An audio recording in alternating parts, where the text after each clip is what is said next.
Guess the vegetables. யோசிச்சிங்களா? Yes. இது என்ன மாதிரி இருக்கும்? ஷேப் எப்படி இருக்கும்? ரவுண்டா இருக்கும். ஒயிட் அண்ட் கிரீன் மிக்ஸ்ல இருக்கும். Light green. ஒரு பர்பிள் அண்ட் ஒயிட்ல இருக்கும். உங்களுக்கு எப்படி இருக்கும்? இது நீட்டா இருக்கும். என்ன கலர்ல இருக்கும்? லைட் கிரீன்ல இருக்கும்.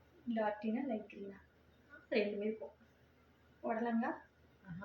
உங்களுக்கு பம்கின் மாதிரியா? ஆமா, ரவுண்டா இருக்கும். பம்கின் தான். பம்கினா? பம்கின் கிடையாது, ஆனா ரவுண்ட் ஷேப்ல இருக்கும். பம்கின் ஷேப் மாதிரி. ஆமா. உங்களுக்கு எப்படி முள்ளு முள்ளா இருக்குமா இல்ல பிளைனா இருக்குமா?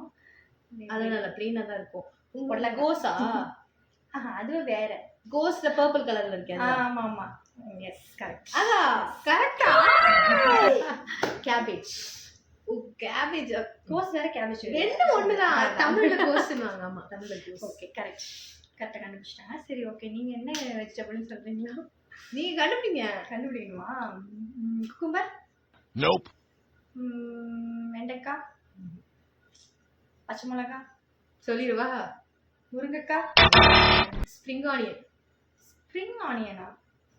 என்ன ஸ்ப்ரிங் ஆனியன்னா? ஃப்ரைட் ரைஸ்ல எல்லாம் போடுறாங்களே.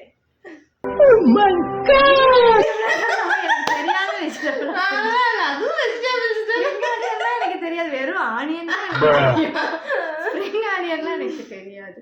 ஓகே, சரி.